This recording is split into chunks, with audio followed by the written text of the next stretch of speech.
በሻሸመኔ ቅዱስ ቁርአን የወረወረው መምህር አብዛኞቻችን እዚህ ሚዲያ ላይ እንሰዳደባለን፣ እንረጋገማለን፣ እንዘላለፋለን። ባላቸው ስሩ፣ አላህ ስራችሁን ያያል፣ መልእክተኛውም ያያል፣ ሙእሚኖችም ያያሉ ይላል። የቁማር ቦታዎች ለምንድን ነው የታዘቡት? ምን አገናኘን? እኛ ድሮም መስጂድ ነን እኛ ሙስሊሞች። ለምንድን ነው ይህንን ጾም የጠሉብን? ይህን ወር ለምንድን ነው የከበዳቸው?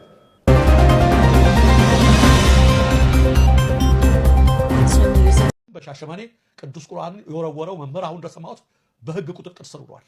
እንዲህ አይነት ድርጊት በሚያደርጉ መካከል በመካከላችን እያሉ እንዲህ አይነት ተግባር የሚፈጽሙ ከህግ ውጭ አፈንግጠው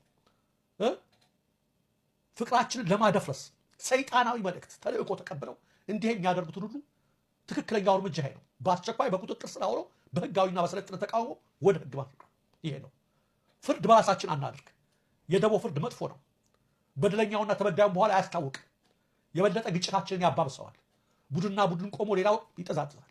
እንደዛ ከሚደረግ ይልቅ ልክ እንዳሁኑ እንዲህ አይነት ነገር በሚፈጽሙ ሰዓት እንዲህ አይነት ሰዎች አነካኪዎች መሆናቸው የማንንም እምነት እንደማይወክሉ በማወቅ በህጋዊ መንገድ በቁጥጥር ስር ሲውል ደግ አረጋችሁት እንዳደረጋችሁ እንደዛ እያደረጉ በህግ ማስቀጣት ትክክለኛውና ተመራጩ መንገድ ነው። በዛሬው ዕለትም በሻሸመኔ ዲድስታር ትምህርት ቤት ቁርአን ከሚቀሩ ልጆች ላይ ተቀብለው የወረወረው መምህር ጋጥ ወጥ ነው። በእርግጥም ነውረኛ ነው፣ ባለጌ ነው። በቁጥጥር ስር ውሏል። ይሄ የእምነት መገለጫ አይደለም። የማንም ይሄን በመወርወርህ ያ እምነት ካለህ አንተ አላቅም፣ እምነትን እያከበርክ አይደለም። በወንድማማቾች መካከል ጸብ እየዘራህ ነው። በወንድማማቾች መካከል ደግሞ ጸብ የሚዘራ ይላል መጽሐፍ ቅዱስ ከምትጸየፈው የእግዚአብሔር ነፍስ ከምትጸየፈው ነፍስ ዋናው እሱ ነው የሚለው። ስለዚህ እንዲህ አይነት ሰዎች ማንንም አይወክሉ። ያን ለማለት ነው። ተመልካቾቻችን፣ አድማጮቻችን ኦኬ። እዚህ ጋር ምንድነው እስክንድር ነጋ ኢንተርቪው አድርግልን። እሺ አደርጋለሁ። ኦኬ ተመልካቾቻችን፣ ይህን ካልኩ ዘንዳ ወደ ሌሎች ወቅታዊና አበይት ጉዳዮች አልፋለሁ። ዛሬ በማለዳው እንደሰማችሁት ፈረንሳይ ዜጎቿ ከትግራይ ክልል እንዲወጡ አዛለች። ዜጎቿ በአስቸኳይ ከትግራይ ክልል እንዲወጡ አስቀድመው የገቡ ካሉ፣ ሌሎች ደግሞ የአክሱምንም ሆነ ሌላ ቦታ ለመጎብኘትም ሆነ ወይ ለሌላ ጉዳይ ወደዛ የሚንቀሳቀሱ ካሉ ለጊዜው ጉዟቸውን እንዲሰርዙ አስቸኳይ ማሳሰቢያ ሰጥታለች ፈረንሳይ። ምክንያቱም አሁን ኢንተርናሽናል ሚዲያዎችን ብትመለከቱ ስለ ኢትዮጵያ በሰሜን ኢትዮጵያ በኩል ጦርነት ሊቀሰቀስ ይችላል የሚል ስጋት በርካታዎች እየዘገቡ ናቸው ያሉት። ያን ነገር እያደረጉ ስለሆነ ፈረንሳይ በዛሬው ዕለት ማሳሰቢያ የሰጠችበት ሁኔታ አለ ለዜጎቿ እንዳይንቀሳቀሱ በተለይ ወደ ትግራይ።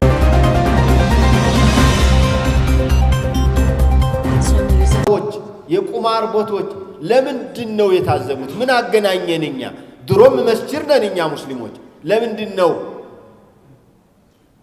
ይህንን ጾም የጠሉብን? ይህን ወር ለምንድን ነው የከበዳቸው?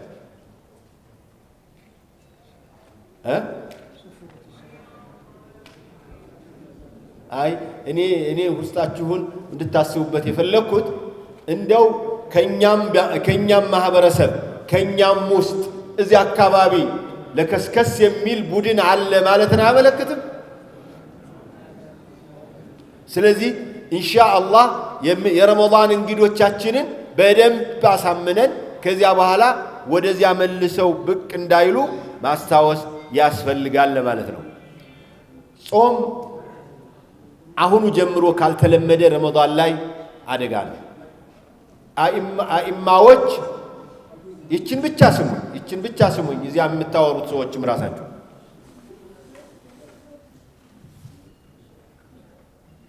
እርስዎ የአሁኗን ብቻ ምክር ያዙልኝ። ጀዛኩሙላህ ኸይር።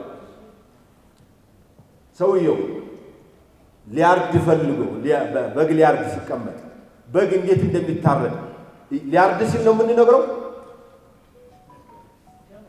ማረድ ከጀመረ በኋላ ነው የምንነግረው? መቼ ነው? طيب ሌላ በሚገባ መርካቶ ለመግባት ንግድ ሊነግድ ሲፈልግ ብር አለኝ መርካቶ ልገባ ነው ሂድና ጀምር ነው የምንለው ዝም ብለን? ብዙዎቹ ስለ ሐጅ የሚጠይቁት የኛ ህዝቦች ሐጅ ከጀመሩ በኋላ ነው። ጅዳ ከደረሱ በኋላ ኢህራም የት ነው የሚደረገው ይላሉ። ረመዳን ምን አይነት ስርዓት ሊኖረው እንደሚገባ ማሳየት ያለባችሁ ማስተማር ያለባችሁ አሁን ሻዕባን ላይ ነው።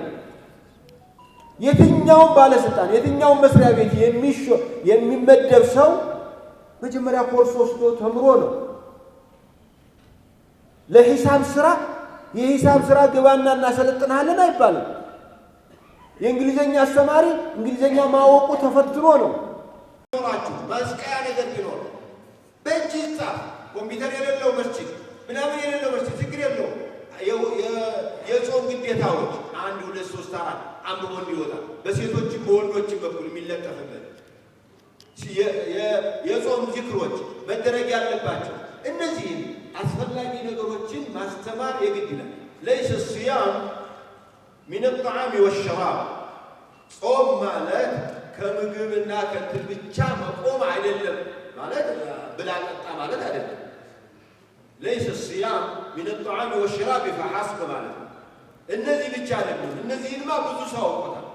إنما الطعام إنما الصيام من اللغو والرفث ካሉባልታና በጣም ልክ ከሆኑ ወሬዎች አስቀያሚ ወሬዎች ከነሱ መጾም ነው ጾም ጎበዝ ማለት እንጂ ዝም ብሎ ሳይበሉ ሳይጠጡማ አሁንማ እንዲያውም እንደ ስፖርት እያዩት رب صائم حظه من صيامه الجوع والعطش ورب قائم حظه من قيامه السهر ብዙ ሰዎች ጾምን ብለው ረሃብና ጥማት ብቻ እንጂ ያልተጠቀሙ ብዙ ሰዎች አሉ። ብዙ ሰዎች ቁጭ ብለው ያድራሉ። ረመዳን ቁጭ ብለው የሚያድሩ ሰዎች አሉ። ከመቀመጥ እንቅልፍ ከማጣት ከመድከም ጤና ከማጣት በስተቀር ምንም የማይጠቀሙ ሰዎች አሉ ብለዋል። ስለዚህ እንደኔ አራት ነገሮችን አስታውሻ አቆማለሁ። አንደኛው የረመዳን ዝግጅት የራሳችን ዝግጅት ያስፈልጋል። እውነተኛ ይሄ መስጂድ የሚመጣው ሰው ትንሹም ትልቁም ሴቱም ወንዱም በእኛ ኃላፊነት ስር ያለ ነው ብለን ተረድተናል ወይ ነው። ይህንን ሁላችንም ሙሐሰባ እናድርግ። አንዳንዶቹ ኢማምነትን እንደ ተራ ስራ የሚያዩ በቃ ለማንኛውም ጀማዓ ሄደው እንደሚሰግዱ የሚቆጥሩ፣ አንዳንዱማ ሁለተኛው ረክዓ ላይ የሚደርስ ሁሉ ኢማም አለ።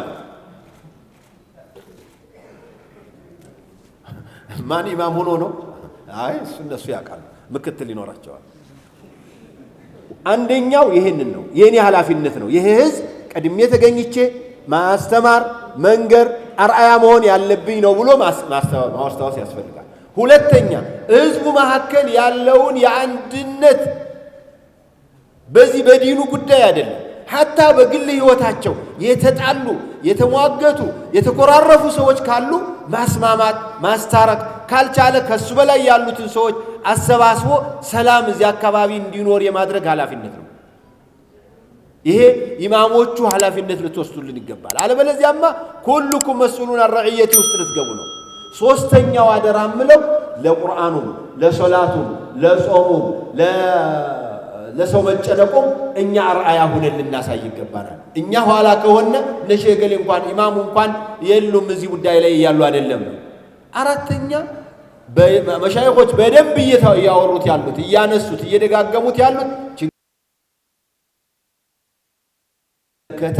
ሙስሊሙ ማህበረሰብ ዝም ብሎ ነው የሚመለከት ብለን ተብለን መታየት ያለበትም።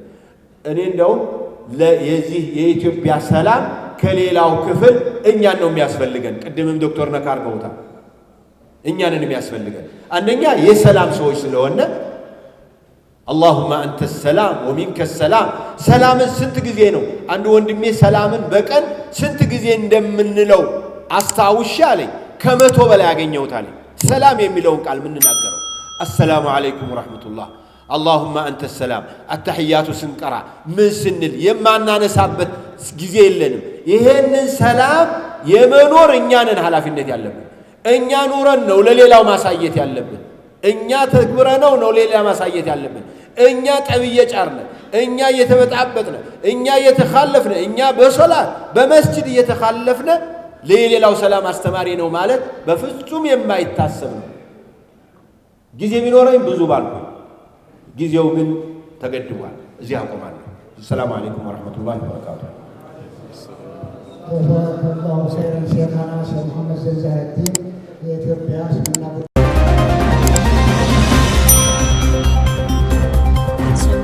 السلام عليكم ورحمة الله وبركاته. وياላችሁበት የአላህ ሰላምና ሰላምታ በእናንተ ላይ ይሁን እያልኩኝ እንደሚታወቀው አላህ ሱብሓነሁ ወተዓላ ወደዚህ ምድር ሲያመጣን ለፈተና ነው ያመጣን። ያ ፈተና ተባረክ ላይ አላህ እንደጠቀሰው ተባረከ الذي بيده الملك وهو على كل شيء قدير الذي خلق الموت والحياة ليبلوكم أيكم أحسن عملا ይላል። ንግስና ሁሉ በእጁ የሆነው አላህ ችሮታው ሰፋ ይላል። እርሱ ማለት በሁሉ ነገር ላይ ቻይ ነው። الذي خلق الموت አላህ ማለት ሞትን የፈጠረው ነው። والحياة ህይወትንም የፈጠረው ነው። ለምን? ليبلوكم ሊፈትናችሁ። ምንድነው ፈተናው? አዩኩም አሕሰኑ አመላ ከናንተ መካከል ማንኛችሁ እጅግ ያማረ ምርጥ ስራ ይሰራል የሚለውን ለመለየት። አንዱ እየተፈተን ያለነው በሰራ ነው።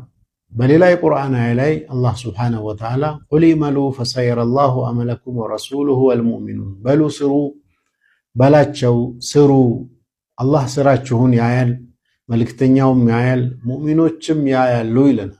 ስለዚህ አላህ እንድንሰራና ስንሰራ እንድንታይ ይፈልጋል። ዛሬ ወደ እናንተ የመጣሁት የኦሮሚያ ክልላዊ መንግስት እስልምና ጉዳዮች ወይም መጅሊስ ሰሞኑን እስካሁን ከነበርኩበት አካሄድ በተወሰነ መልኩ በማሻሻል የተሻለ አሻራ የማስቀመጥ እንቅስቃሴ ውስጥ መግባት አለብኝ በሚል አሁን አዲስ ቅርብ ጊዜ የተመረጡ የመጅሊስ አመራሮች ባለፉት 29 እና 30 ዓመት አካባቢ የኦሮሚያ እስልምና ጉዳዮች በአጠቃላይ ክልል እስልምና ጉዳዮች ከተመሰረቱ ጀምሮ የመጅሊሱ የነበረው አንዲት አነስ ያለች የሆነች ቢሮ ውስጥ ነው ለዓመታት የኖረው። ከዚህ ወጥተን ራሳችንን ችለን ህዝባችንን የሚመስል ዲናችንንም የበለጠ መካደም በሚያስችለን ሁኔታና ነባራዊ ሁኔታ ላይ መገኘት አለብን በሚል የራሳችንን ህንፃ ገዝተን ሙስሊሙን ማህበረሰብ በሚመጥን መልኩ አገልግሎት መስጠት እንድንችል ይህንን የማድረግ ስራ ያስፈልጋል በሚል በተመረጡ ባጭር ወራቶች ውስጥ ብዙ ሪፎርም እያካሄዱ ያሉ አመራሮች አንደኛው ለኔም ለናንተም ለእያንዳንዳችን ያቀረቡት ጥሪ በዚህ የኸይር ስራ ላይ ተባብረን መሰረት አስቀምጠን ወደሚቀጥለው ስራችን መሄድ አለብን የሚል ኢኒሼቲቭ ወስደው በአዲስ አበባ ከተማ ላይ እስካሁን ካለው የሆነች ፍሎር ላይ ከተንጠለጠለው ስታዲየም ጋር ካለው ቢሮ ወጥተን የተሻለ ሙስሊሙን የሚመጥን ስራ መስራት አለብን በሚል የተለያየ ጥረት ሲያደርጉ ቆይቷል። ከነዚያ ጥረቶች መሃል አንደኛው ይህንን ዓላማ የማሳካት ነው። በዚሁ መነሻነት ከረመዳን 15 አንስቶ በተለያዩ ኦንላይን ፕላትፎርሞች በአዳራሽ በሚደረግ ፕሮግራም እና